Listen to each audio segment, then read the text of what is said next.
हाय नमस्कार. आमच्या भाऊ बहिणीला तर काय चाललंय, आमच्या भाऊ बहिणींचं बरं आहेत का सगळे? झाला का तुमचा चहा पाणी नाश्ता? भाऊ बहिणींनो म्हणजे 4 वाजताचा नाश्ता संध्याकाळचा. आता वाजले ते साधारणपणे 5:30. तर भाऊ बहिणींनो सकाळपासून तब्येत बरोबर नव्हती, पण म्हणलं झोपून जर राहिलं ना झोपून राहिलं की तसंच झोपावं लागल. मग तुम्हाला सांगते, उठल्यानंतर नाही बहिणीनं साडी दिलेली होती मला.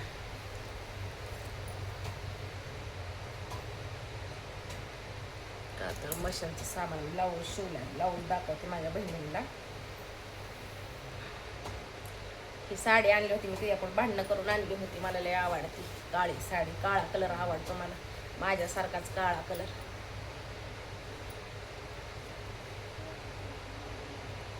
तर ही साडी घेऊन आली होती मी.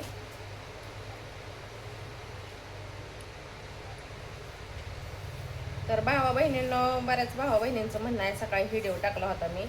तर काय भावा बहिणींचं म्हणणं आहे की तू जर जास्त लक्ष देशील तर तूच इडे होशील. तर तुमचं म्हणणं पटतंय मला भावा बहिणींना, खरं आहे तुमचं बी.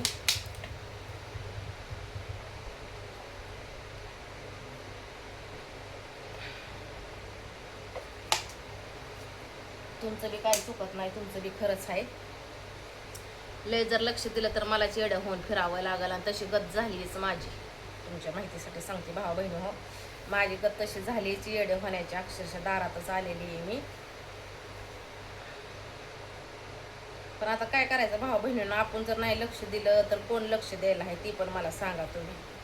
म्हणजे आपण जर नाही लक्ष दिलं तर कोण आहे का? आता तुम्हाला सांगते, नाही आई नाही बाप, आम्ही दोघी बहिणी. तुम्हाला सांगते, एक बहीण लांब पडते. कशी दिसते ही साडी?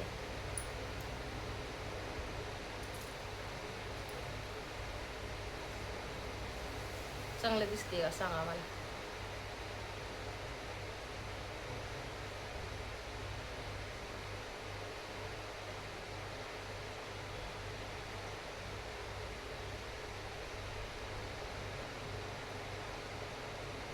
आधी साडी सांगा मला कशी दिसते, नंतर मी तुम्हाला पुढलं बोलते. का ह्याला काय रोजच बडन त्याला पण रडा असं झालेले आहे गत. तर तुम्हाला सांगते ना, आहे ना बाप, मग आपल्याशिवाय कुणी लक्ष द्यायला आहे का? कुणीच लक्ष द्यायला नाही. एक बहीण आहे ती आपली लांब आहे, ती तिच्या लेकरा बाळात हाती इरबडून गेलेले आहेत. काय माझ्या भाऊ बहिणीचं असं बी म्हणणं आहे की योगिता, तुला जर एखादा लिकरू बाळ असतं तर तू सारखी सारखी पळाली असते का? तर मुद्दा ह्यो आहे भावा बहिणींनो, तुमचं खरं आहे.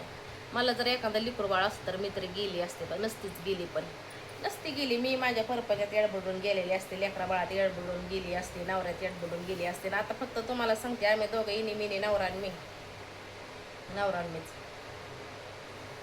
परत आपल्याला आईबाप असते महाग मोहर जर बघायला असतं तर कुणी एवढं लक्ष दिलं पण नसतं. पण आता हे का ना, तुम्हाला सांगते, जरी आपली विचार नसेल लक्ष द्यायचे तरी पण भाऊ बहिणीवर लक्ष द्यावं लागतंय त्यांच्याकडे. आणि लक्ष जर नाही दिलं, जर नाही दापलं, तर तुम्हाला सांगते लय हादीच्या बाहेर केशी जातेले. आणि आपण तर बघतो ह्या जग दुनियात काय चाललंय, ती भरपूर काय गोष्टी. कुणीच कुणाला बेहनाय, रक्तात उडे भांडणं. परत तुम्हाला सांगते भावा बहिणीवर कुणाला जर काय झालं गेलं, कुठं काय झालं तर ही केवढ्यात पडायचं. त्यामुळं तुम्हाला सांगते, आपण 4 शब्द समजून सांगायचा प्रयत्न करत असतो, दापायचा प्रयत्न करत असतो. एवढंच मी माझ्याच्यानं जेवढं होईल इतकं मी करत राहते. बरोबर आहे का नाही? आता काय माझ्या ताईंचं असं बी म्हणणं आहे की आव्या म्हणजे तुझ्या घरात काय कुणी लहान नाही, सगळे मोठे आहेत. तर हो भावा बहिणी, सगळे मोठे आहेत, सगळे मोठे आहेत, ती कुणीच बारकं नाही. पण त्यांना कळा नाही की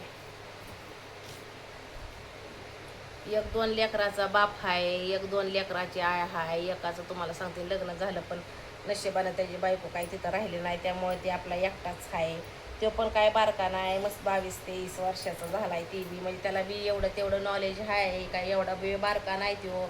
जे त्याला समजलं पाहिजे की आपण काय करतोय काय नाही. ही रोजची किटकिट, रोजचं भांडण, कुठं निहून कुठल्या थराला निहून पोचवलं. एक तर बघताय तुम्हाला सांगते, आमच्या आईचंच जिवंतपणे उदाहरण आहे. तुम्हाला सांगते, सारखी किचकिच बी चांगलं नसतं व माणूस गमवून बसलेला आहे, तरी पण ह्यांना आखली नाही ते, तरी बी ह्यांना कळा नाही झाले.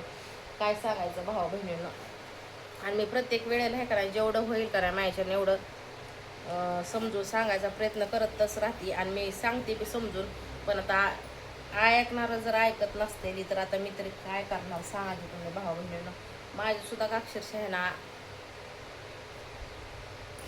अक्षरशः माझी सुद्धा काय ना बुद्धी चालायची कमी व्हायला लागली. खरं सांगते तुम्हाला मी, सांगून सांगून आणि शिकून शिकून ह्यांना आहे ना माझी बुद्धी अक्षरशः आहे ना कमी व्हायला लागली. कमी रेंजमध्ये चलती. बाबा भांडू नका, बाबा चांगलं राहावा, कशाला भांडताय तुम्ही, आपल्याला तर आगं मागं बोलायला कुणीच नाही, आपल्या आईबापा आता आपल्याला सोडून गेलेले आहे ती, आपल्या आईबापा आपल्यापाशी नाही ती, आपल्याला सांगायला शिकवायला कोणच नाही, आपण स्वतःच आता समजून घ्यायचं, समजून घेऊन राहायचं.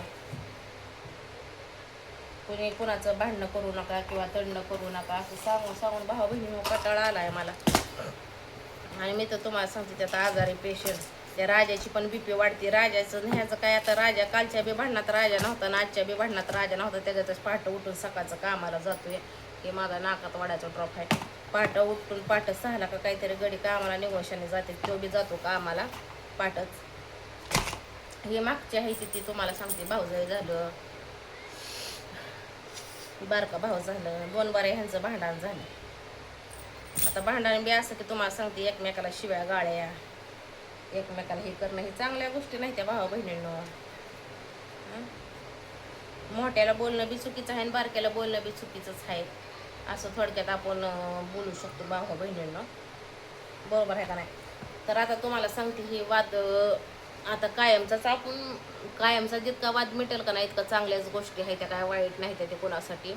जेवढा कायमचा वाद मिटेल का नाही एवढं लय भारी होईल. पण आता ह्यांना कवर सांगावं, सांगून सांगून डोकं पिकलं माणसाचं, तरी पण हे काय ऐकायचं नाव घेण्यात झालेत. तर आता मी काय केलं या राजाला म्हणलं या बायको इथं घेऊन या म्हणलं तुझी. त्यात माझी तब्येत बरोबर नव्हती भावा बहिणीनं, माझी म्हणजे तब्येत बरोबर नव्हती, म्हणजे माझी तब्येत बरोबर नाहीच. मला घडीतच तुम्हाला सांगते काही पण होतंय, घडीतच चक्कर येते, झोपीत चक्कर येते मला. परत तुम्हाला सांगते अंग थरथर कापतंय, डोकं दुखतंय माझं मैदाळ.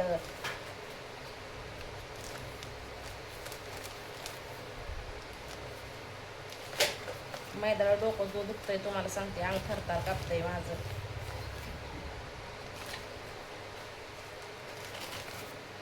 तब्येत तर माझी आता बी बरोबरच नाही. मग त्याला काय मी म्हणलं बाबा तुझ्या बायकोला म्हणलं इकडे आणून घालव माझ्या संग माझ्या बरं. कशासाठी तर म्हणलं माझी तब्येत बी बरोबर नाही, म्हणलं राहील 4-8 दिवस, पुरीला बी सुट्टी लागलेली आहे वाटतं, पुरीचं पेपर झालं, पुरीला सुट्टी लागली, तर म्हणलं राहील इथं जरा डोकं शांत, 4 शब्द आपण इथं समजून सांगेन मी. बरोबर आहे का ना?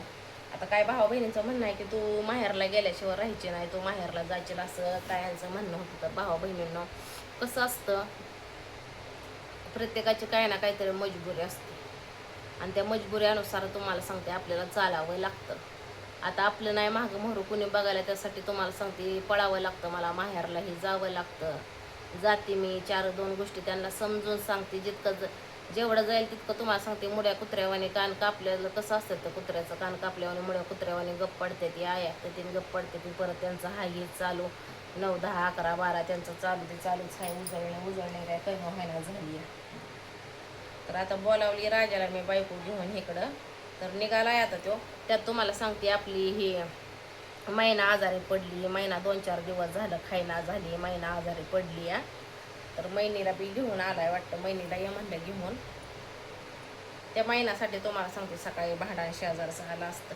आता 3 दिवस झालं तुम्हाला सांगते पाट काय खाय नाही, ही करा नाही, रहत करा नाही, काय नाही, खाल्लं नाही, पिल्लं नाही, काय नाही. शेजारची बाया म्हणते की माझी झाडं खाल्ली, कशाला तिची झाडं खायला जाते बाया माझी महिना. जाईल का तुम्ही सांगा की? पण तुम्हाला सांगते शेजार हे घरच्या भांडणाने तुम्हाला सांगते बाहेरचे माणसं फायदा घेतात ओ भावा बहिणींनो. बाहेरच्या माणसाला पुस घावते.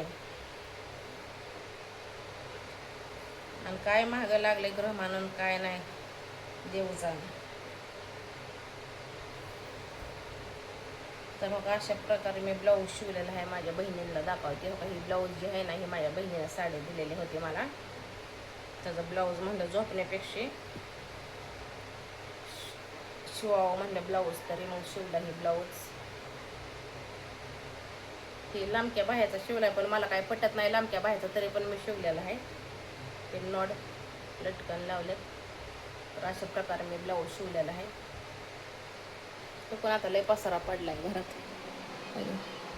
मिशनीच्या चिंद्यान चांद्यान चुंद्यान ते आता मला आवरायचे ते. तर चला मग राजा निघाला त्याच्या बायकोला घेऊन इकडं मायाकडं. काढून पुढला येडू मी. Bye bye.